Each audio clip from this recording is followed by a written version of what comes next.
Guitar tips, guitar tips, just the tips, just for you. Guitar tips. Hello and welcome to Guitar Tips. My name is Adam Levy. This is my weekly video blog series. I post a new tip here on my Guitar Tips channel every Friday morning.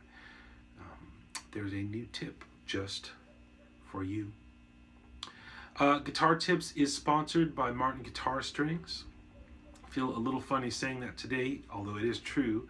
I put Martin Guitar Strings on all of my steel string acoustic guitars, and I truly dig them a lot. I use their retro strings with a 12 gauge on top, and I'm not even sure what's on the bottom, but I like them, and I hope that you'll check them out.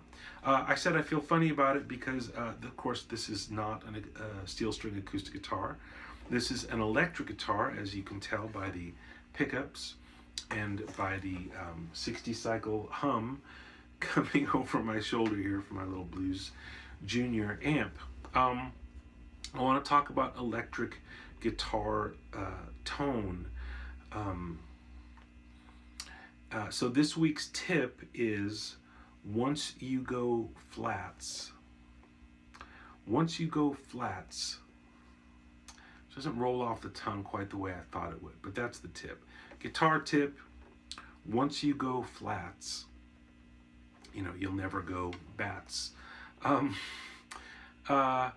This started because I got a comment in a recent on a recent guitar tip from one of my regular viewers named Burger Nielsen, who I'm going to paraphrase here because I don't have the email right in front of me, but he basically said that he read somewhere that I use heavy gauge strings, and he was wondering if I could talk about that, how to get a fat, warm, but not too muddy, jazzy guitar tone. So I'm going to talk about that. I'm going to mention also that I'm doing this with natural lighting and the sun is setting, so depending on the length of this guitar tip, it might seem to be getting darker as I talk. There's nothing wrong with your eyes or your computer. It is actually going to get darker as I talk, so I'm going to try and talk really fast here. Okay, ready? These are 12 gauge thomastik strings. These are the strings that are on this guitar right now. I've also used the D'Addario Chromes. Those are really nice flat wound strings and quite a bit less expensive, I should say, than the thomastik strings. But the thomastik strings, to my ears, are just a little bit more balanced and in tune, and I don't know. It's kind of kooky. They're $25 strings, but I think they're really good, so I use them, and I'm not sponsored by them. I buy them. I pay the same $25 retail price as everyone else does, and I really like them. They record great. They feel great. I've used them on lots and lots of live gigs. I broke a string the other night, but to be fair to thomastik, it was really time for me to change my strings. I'd been punishing the same set for months, so no fault of the nice people there at the string company. Anyway, so the tone, this is believe it or not, the neck pickup with 12s, and as you can hear, it's not particularly muddy. It's not bright, but it's pretty usable, and that's, if I go to the middle position, that sounds like this. And I'm playing with my fingers here. Obviously, if you played with a pick, you'd get a lot more bite out of it.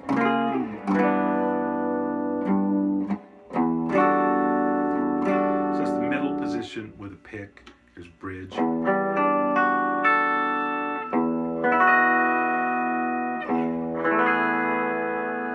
So there's plenty of chime.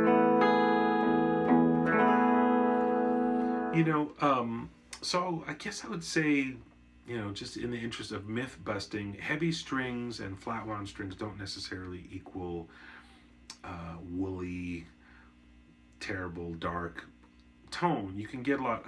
I mentioned the pick. I should say I use heavy gauge celluloid picks in some different shapes, but a lot of times now I use this shape, which people call a 3-4-6 shape. It's just a triangle. This is heavy gauge. This happens to be whatever brand this is, but you can, I don't know, I used to use extra heavy picks, but I found that just made things muddier. So I stopped using extra heavy picks.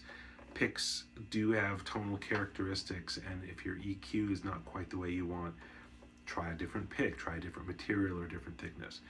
You can also try an EQ pedal. I don't use one, but lots of good guitar players I know do use EQ pedals in their signal chain somewhere.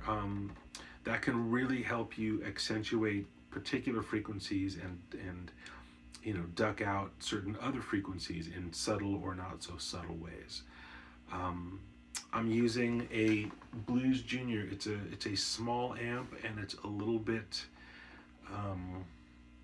well, I would say it's not a dark sounding amp naturally. So some jazz guitar players would say, oh, you should use like a polytone or some kind of solid state jazz oriented amp. I totally don't do that, even on a quote unquote jazz gig.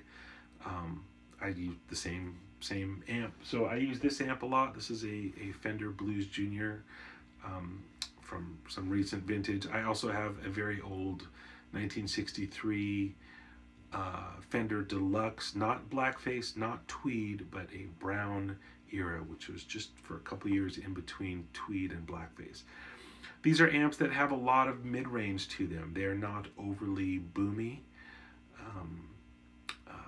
Those are considerations. If you have a boomy guitar, you want to make sure your amp is a little bit brighter. I've noticed that John Scofield in recent years has seemed to use Vox amps or similar sounding amps if he can't get a Vox on the gig. You can see him playing his, Ibanez guitar or sometimes a Telecaster or whatever. I saw him play a Strat a couple years ago. But he's using a very kind of mid-range forward amp so that the heavy gauge strings I think he's using heavy gauge strings, that's what I read. They can still cut through. So just, remember it, every little part of the chain is part of your sound. Another thing I tell people, Berger, you might already know this, but students don't always seem to know this, so I'll mention it. If you're playing high up the neck, I'll probably go to the neck pickup, the warmer pickup, as I get higher up.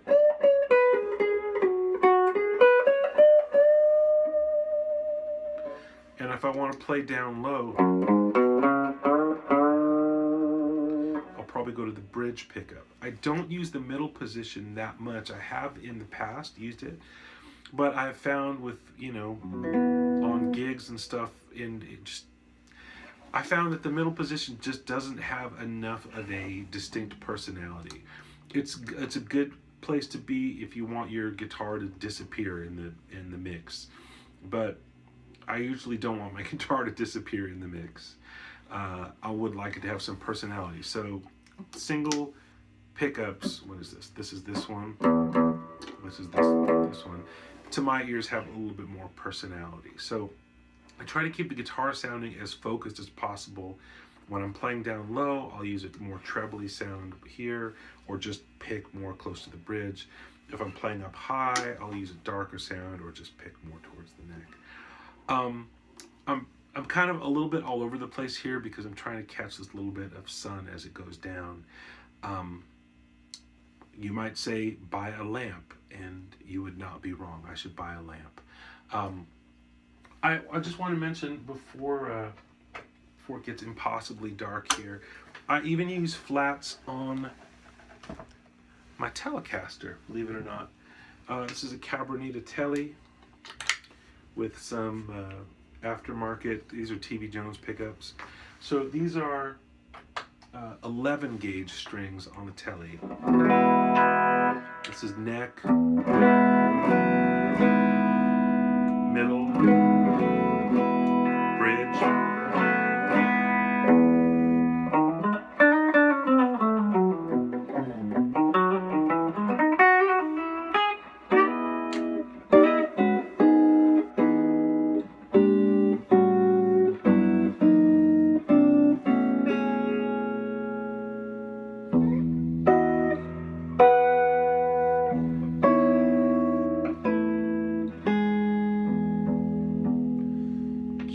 neck pickup, 11 gauge, same strings, just 11s. And I don't know. I would just encourage you to try flat wound strings and encourage you to try heavy strings. The only thing that is hard, I think, when you go to heavier strings is the G string doesn't bend so great. So if you're into this lick,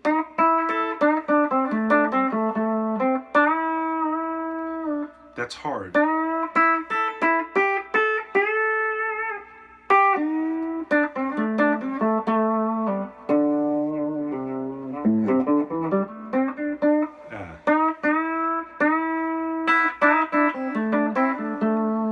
But other than bending that whole step bend on the third string in a blues context, that's about the only thing that I miss about playing on lighter strings. Other than that, heavier strings tend, to my ears anyway, to play in tune better. They don't go out of tune when you hit them hard.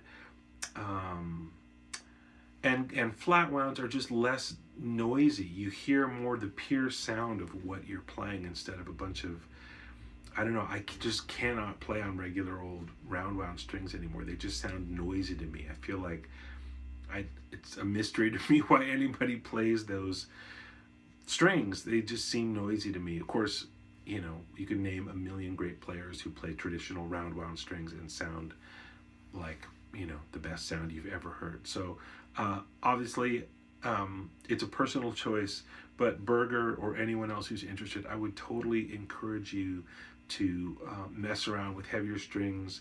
Have your guitar set up by a professional if you're not good at doing the setup yourself. So make sure that you're getting the best possible setup with the heavier strings. Don't just slap them on and go, this sucks, because it will suck. But put them on, take it to a repair person that you'd like and that you trust, and get it set up right, and leave them on there for a month.